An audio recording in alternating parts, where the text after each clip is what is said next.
Antique malls. You're always going to find something just a little bit creepy. I have some major and kind of insane changes happening in my life, which means my page is going to be changing here shortly. It also means I'm not going to be able to visit my favorite antique mall for at least a year, maybe even more. So we're stopping by Oddballs, which is located in Richmond, Virginia, in case you weren't aware, to visit some of my favorite stands. Now, right when you walk in, if you go down that main aisle, to the left, there is this massive Barbie stall, and I spent almost the entire time I was here in the stall because there's so much you can look at. There's so many cool dolls. And even when I would walk past some of these dolls and I'd go do another round again, I'd find more things I didn't even realize I missed. Like, look at this little plastic wardrobe. What the frick is that? It's so cute. I love it. Not to mention, there were a lot of dolls I've only ever seen online and never found in person, so that was really cool to actually see them. And I even spotted one of my vintage Grail dolls, but it was way outside the budget for this round. And that is Fashion Queen Barbie with her wigs. She was there. I'm so sad. And this stand had a little bit of everything. Dolls of the World. There was some Monster High randomly. There was some little Kittles.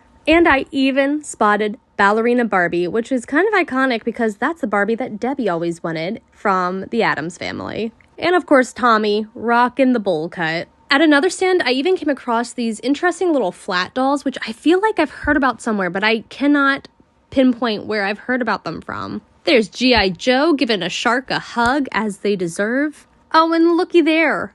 Rainbow High has made it to antique malls.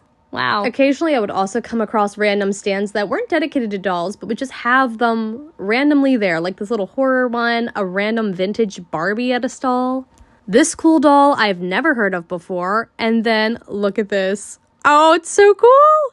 And of course, you can't forget the other line, so there's a lot of vintage My Little Ponies at this antique mall, as well as some modern day ones, like Friendship is Magic. Is that technically modern still? I think so. Got some G2 Monster High making an appearance, as well as G3 with a little Target clearance sticker at the bottom of it. But okay, and wait, is that what that piece of plastic is for? I have literally never realized that. Also, randomly, Labubus popping up everywhere. I don't get it. Do I need to get one just to understand the hype? Because I swear they followed me this entire trip. I turn around, Labubu. Turn around again, Labubu, but tiny. Or are they Lafufus? I don't understand the difference. I think Lafufus are the fake ones. I don't know. I don't understand them, but they were everywhere. I also kept coming back to this original stand to look at some more dolls like the Britneys. There was a whole shelf of Britney Spears dolls and I loved it.